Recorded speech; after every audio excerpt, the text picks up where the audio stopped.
listening to the X-Zone Broadcast Network, www.xzbn.net.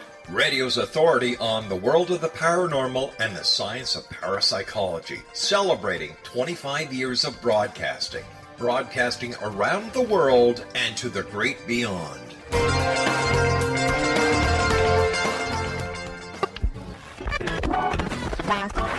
All Hit Radio.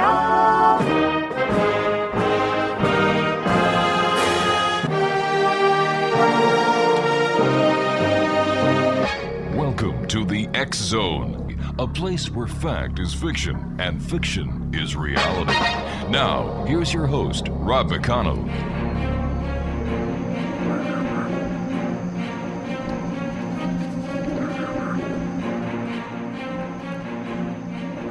And welcome back, everyone. This is the X-Zone. I am Rob McConnell, coming to you from our broadcast center in Hamilton, Ontario, Canada. Send me your emails, xzone@xzoneradiotv.com, on all social media sites. It's xzone@xzoneradiotv. And you can listen to the show Monday through Friday from 8 p.m. Eastern until midnight, or for the rest of the 724, 365 clock.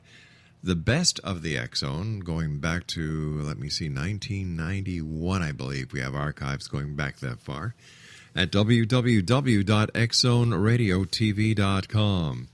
My guest this hour is Carolyn Shields. She is a retired nurse, researcher, photographer, music composer, indie publisher, and writer whose home is in Houston, Texas, with her husband and 2 sons. In her quest for the truth, she has stumbled into and onto many surprising coincidences and interesting facts. Carolyn believes in synchronicity, in which everything is connected and there are no coincidences. Her quest started after seeing Da Vinci's painting called Virgin on the Rocks at the Louvre and London Museum. Leonardo da Vinci introduced her to Archangel Uriel, who she said never knew existed until she actually saw the painting. For more of this exciting story, I am joined now by Carolyn Shields. And Carolyn, always great having you here on the X-Zone. How have you been, dear friend? I'm doing great, Rob, and thank you so much for inviting me. It's great talking to you again. So continue the story about your quest. You know, you went to the Louvre, you saw the Da Vinci's Virgin on the Rocks, and then it was Da Vinci who introduced you to Archangel Uriel. So let's take it from there. Yes, it was pretty exciting. I've always been raised Catholic all my life, and then to be introduced to this Archangel Uriel, it was pretty surprising. And when I did the research, I found out that Uriel is means God is my light, and he's part of the seraphim, and he is in the Book of Enoch and in the Book of Ezra. And unfortunate for him, he was banned from veneration in the Roman Catholic Church by Pope Zachary in 745 A.D. Go on. So I was wondering what the poor little angel did to get booted out. And after that, it was a pretty interesting journey. What did the angel do to get him booted out? I think he is known as the angel for prophecy, for the arts, and for astronomy. And in most of the works he does, like the Book of Enoch, he teaches Enoch all about the stars. And as we know, the church really wasn't encouraging knowledge about the stars. About Galileo. Sure. And that whole trial. So I just think they really wanted to put him under the radar. Put him under the radar because he was teaching humans about things that at the time were not supposed to be taught to humans, right? Exactly. All right, Carolyn, stand by. You and I have to take a break. X-Zone Nation. Carolyn Shield is my very special guest this hour. Her website, www.urielsjustice. And that's www.urielsjustice. I don't know, is it a .com or a .org or a .net, Carolyn? Oh, it's a .com. All right, .com. We'll both be back on the other side of this break as we continue here in the X-Zone from our broadcast center in Hamilton, Ontario, Canada. Don't go away.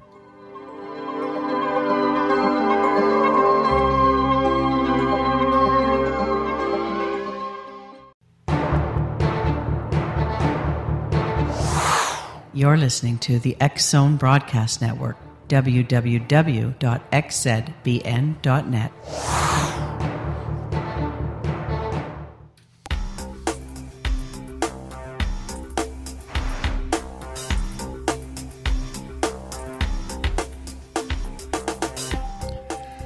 Carolyn Shield is our guest, X-Zone Nation. urielsjustice.com is the website. And let me ask you this. I went online and I took a look at Da Vinci's painting, and I have to ask you, why in the painting of Virgin of the Rocks, why doesn't Uriel have a halo? Well, that's a good question. I think Da Vinci knew that Uriel was not supposed to be venerated, and so he eliminated the halo. So in other words, he was playing by the rule books, but he was also showing the problem with Uriel. And even to this day, people are trying to distort who he is. So like at the Louvre, some art historians will say it's Gabriel.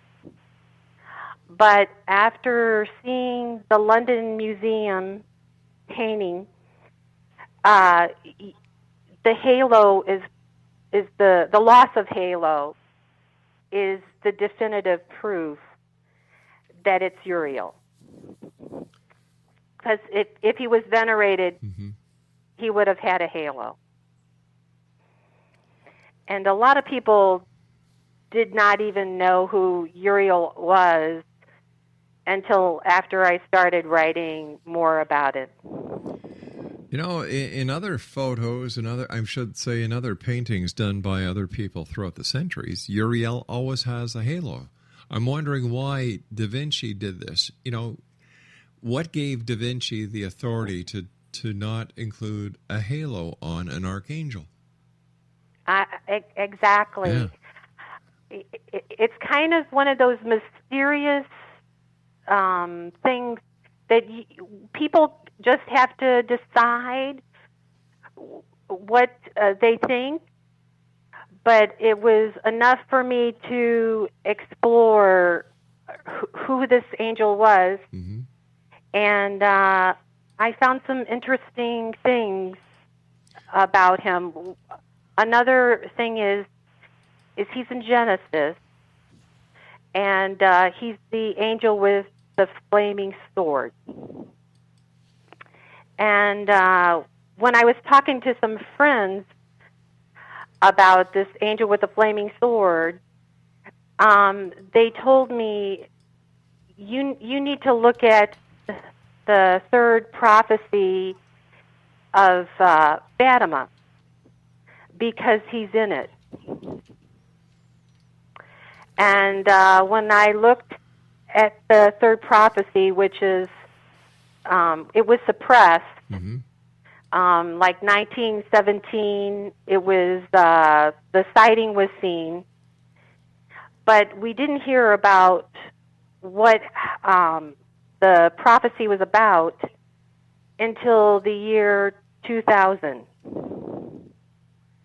And here's part of the prophecy is, I'll just read the first sentence. Sure.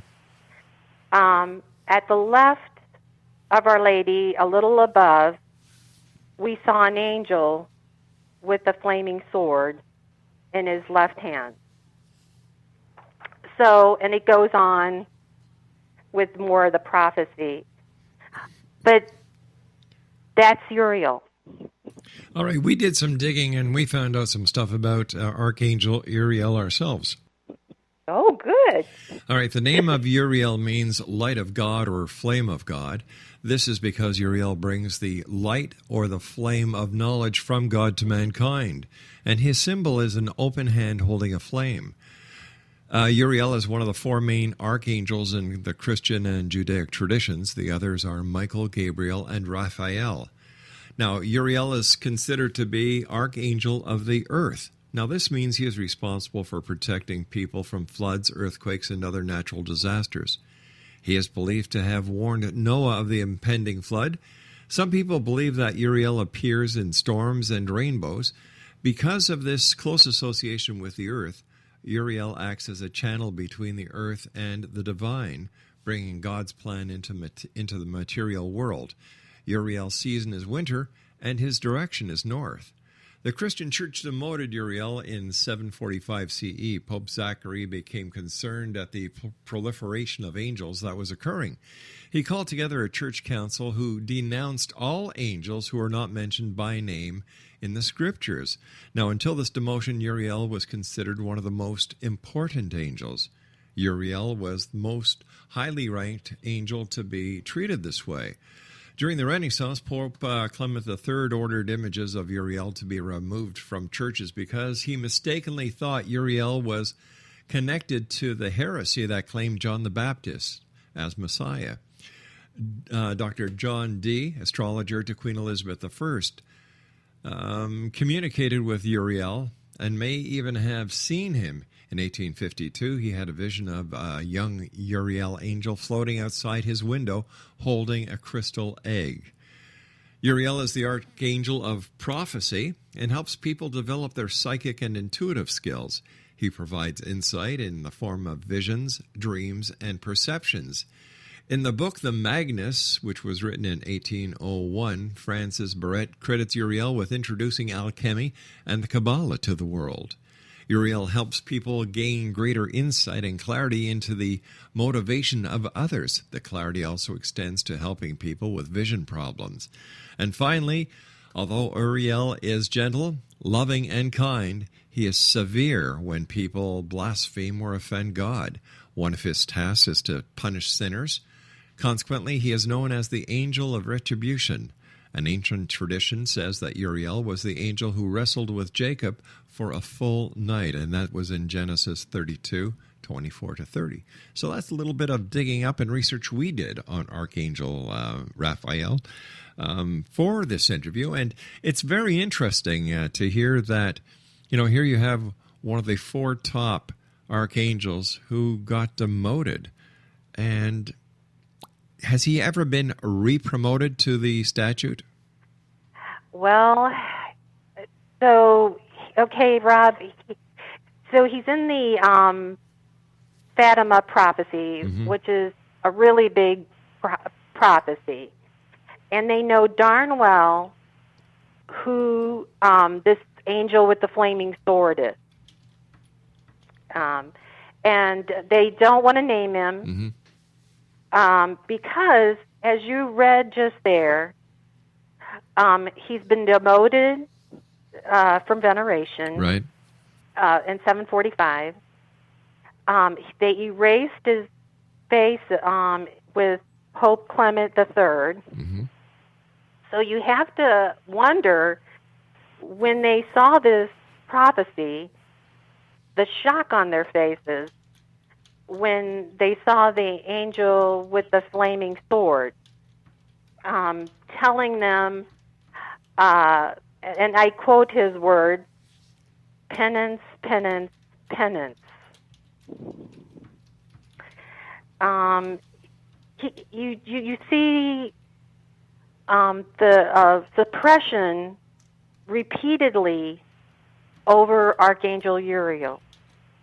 Another point is that in the Dead Sea Scrolls that were discovered in Qumran, we go again with suppression of the documents that was at the Dead Sea Scrolls, and the suppression went almost parallel with the prophecy of Fatima.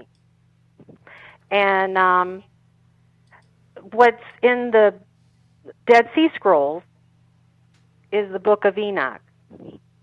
And Uriel plays a very big part in the Book of Enoch, which is the trial between the Nephilim and the Watchers and mankind.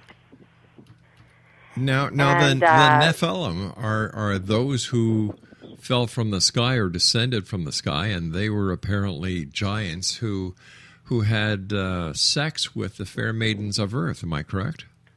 Yes. Yes. Okay.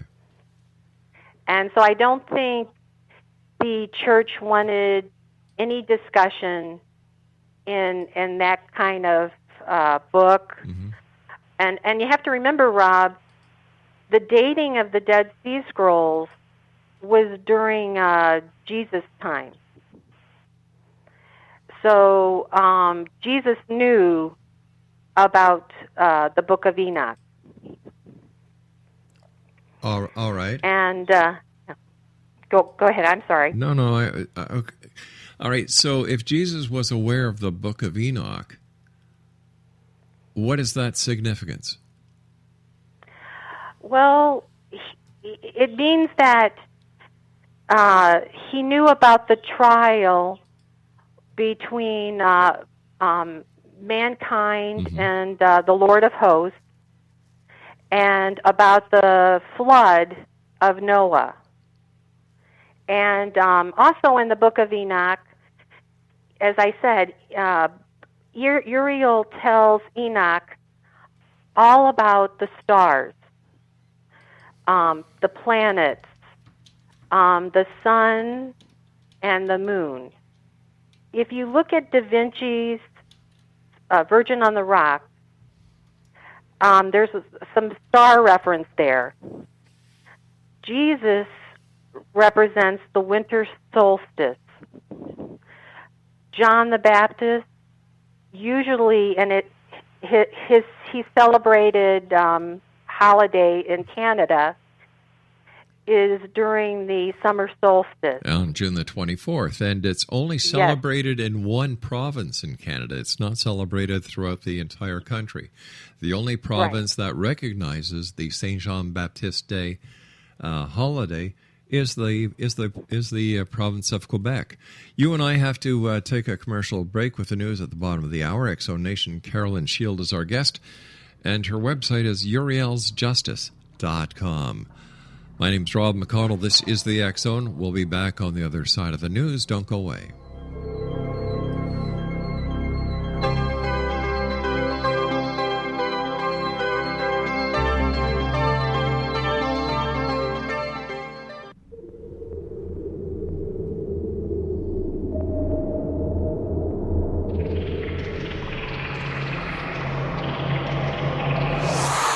You're listening to the X Zone Broadcast Network, www.xzbn.net.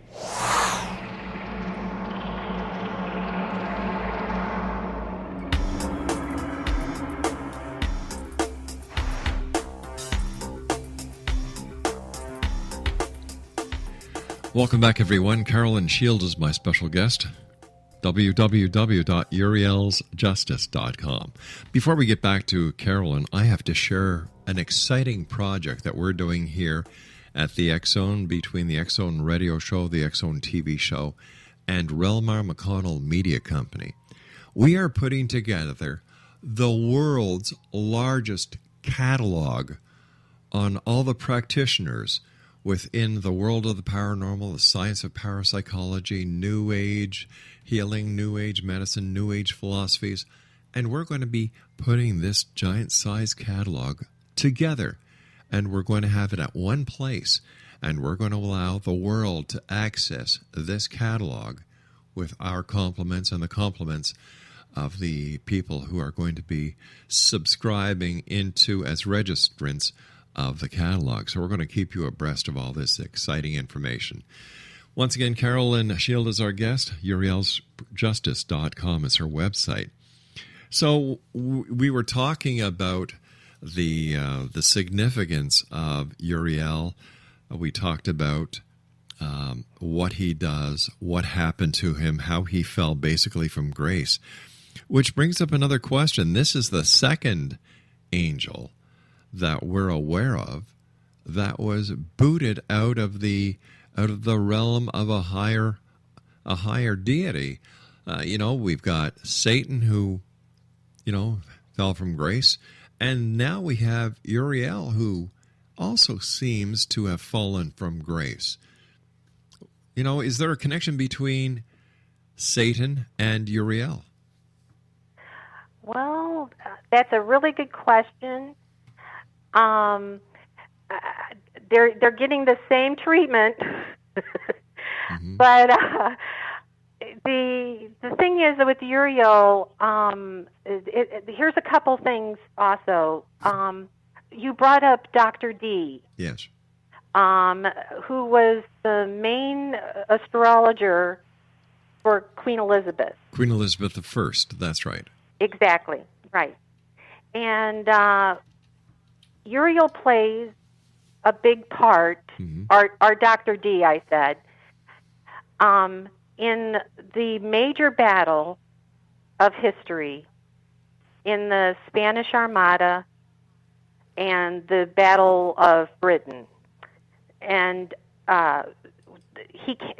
Queen Elizabeth came to Dr. D, and he gave her the go-ahead for the battle, and England won.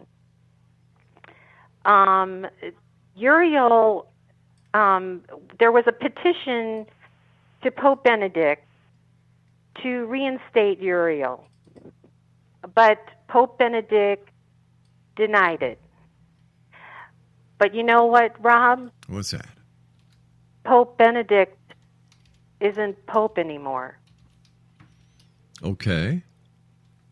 And it seems like they need to get on the page of understanding that this angel has pretty much power, and it seems like they're trying to ignore it.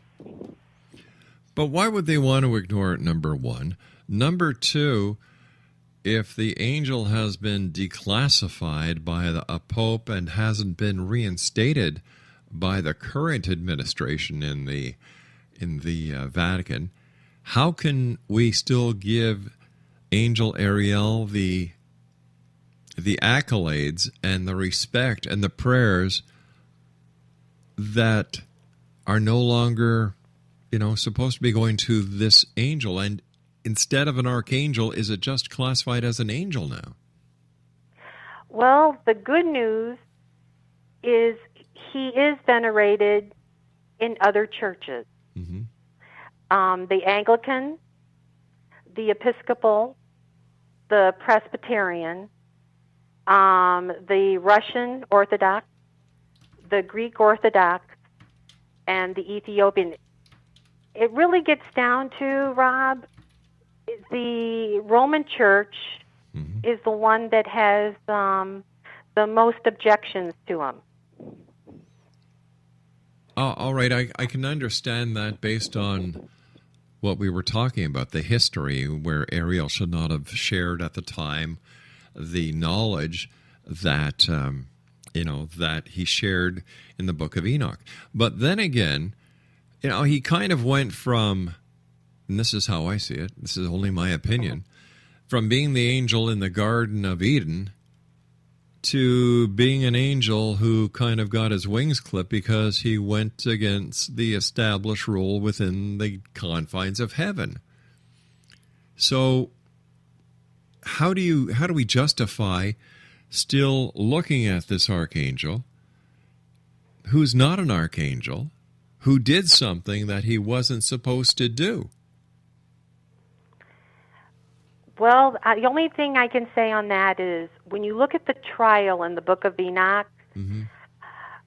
he saved mankind.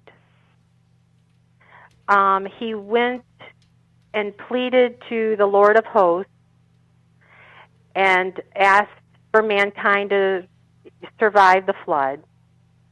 And then they ruled in the favor of mankind. And well, wait a sec. We can't say they ruled in the favor of mankind, because there was only a select family that was allowed to survive. And if you do the math on the repopulation of the earth based on the people who were in the ark, the math has never worked out. So are we talking about a metaphor, or are we talking about reality? Yes, a metaphor. So if we're talking about a metaphor about Noah's Ark and the flood, how do we know that we're not talking about a metaphor when we're talking about Archangel Uriel instead of a real substantive angel? It's really a difficult thing. Mm-hmm. The only thing I can think of is how this angel recurs in mankind's consciousness. Oh, well, once again, it only reoccurs in certain people's minds, those who believe. I don't think the Archangel Uriel is talked about in the Quran. Is he? He may be, Rob. I don't know. Okay, so we're taking a lot for granted here, but once again, we're talking about religion, and religion is a very personal thing that does not apply to everyone on this planet. Because if it did apply to everyone on this planet, there would be one book and one religion, right? Right. Okay. Right. So he actually goes through multiple religions. Mm-hmm. Like I said, Anglican, Presbyterian, Russian. What else is there? There's the Jewish religion. He's in there too. Mm-hmm. So it's not just one religion. I don't know about the Quran, but I'm a little thinking that he might be in that. Well, we just had one of our researchers send me a note, and Angel Uriel is not in the Quran. Oh, okay. All right. Thank you very much. Okay. So what is, so I can understand certain people who believe in these angels, who get excited like you yourself do. But how does that apply to today's life? How can the belief in this angel better the lives of our listeners, better the lives of our loved ones? Because there's a lot of crap going on here on this planet right now that I'd love to see the other three angels come down here and help with this mess, help the sick. Help the sick. There's so much, there's hunger going on in the world. So many children are going to bed hungry. Many children don't wake up in the morning because there's no food or substance or medicine for them. Look what we're doing to the climate. So if these angels are out there, why in the name of God are they not getting their wings down here and doing something about it? Like it's great for us to give all these accolades to non-existent entities, but I'd like to see them do something positive for a change so that they can actually deserve the prayers that so many people are giving. Mm-hmm. Well, only thing I can say is on that, he participated in a huge vision at Fatima. And it's getting to your point, this prophecy that it was like a warning to everybody to try to change, and it was suppressed. And until the year 2000. So it's got to be kind of frustrating, and so I can totally get what you're saying, but I just had my own experience with, so like in Da Vinci's painting and in the Fatima prophecy, you see this connection with Uriel and the Our Lady. And now, for those family, wait a sec. For those who are not Catholics and who do not follow Catholicism, tell the audience who Our Lady is. Okay, Our Lady is Mary, Mother Mary, and but there's some question about that. I'm just going by the visions of what people have said. Okay. But it's usually a vision of a woman in white or blue, and she has roses by her. And this recurs over and over in different visions.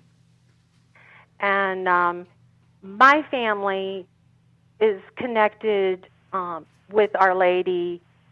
Once in the Lord, in the vision of Lord. And if you look at Da Vinci's painting, Virgin on the Rock, that's actually a prophecy kind of the vision of Our Lady and Lord, because it's a vision of a virgin in a grotto of rocks. And so my grandfather was cured by the waters of Lord. He had a skin condition, and it cured it. You know, I can't be for sure, but that's what they told me. And then my father, with the miraculous medal, his life was saved because he was a policeman in a gunfire. And the bullet hit the medal, the miraculous medal, and diverted it so it didn't hit his femoral artery. And I think my other family saw the vision of Knock. Okay, and I actually have pictures of the Lords, Lords at France that he prayed to. And it's about 60 years old. It's on my YouTube channel. If your listeners want to, okay. Let me ask you. Let me ask you this: why are there two paintings by Da Vinci of the Virgin of the Rocks? Well, that's a great question because the both of them had different things in each one. And I think what happened is they wanted more definition in the second one of who they were, of who the people were in there. And but that's still a mystery, Rob. Nobody really knows the answer of that. I have to ask you this. Like if these are both supposed to be the Virgin of the Rocks. Yeah, it sounds like a drink that you'd ask for at a bar. Hi, can I get a Virgin on the Rocks? Why is it called with some people, the Madonna on the rocks, and other people, the Virgin of the Rocks? Well, that actually, it's usually the Virgin of the Rocks, but in Da Vinci Code, that actually was an anagram in part of his book. He used that secondary name to be a clue in his book. Right. So why would he need to have all this secrecy when it comes to the Madonna, the Virgin? And I'm looking at this painting, and I'm trying to figure out what the connection is with the angel Uriel.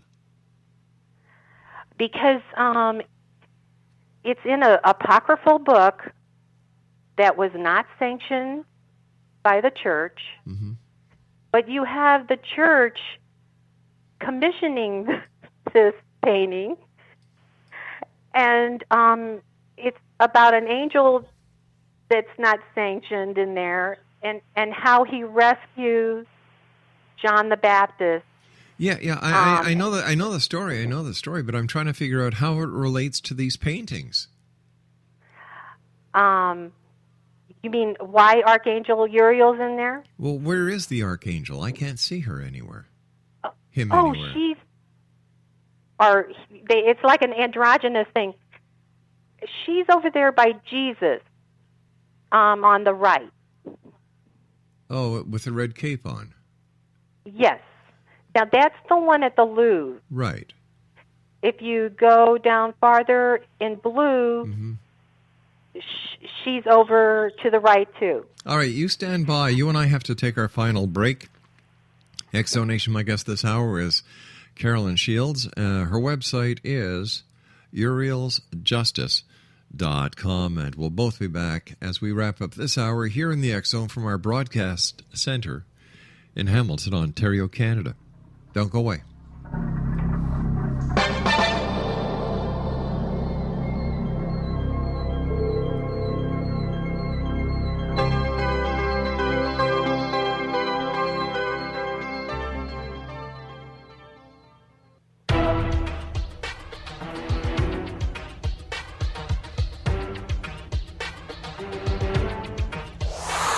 You're listening to the X Zone Broadcast Network, www.xzbn.net.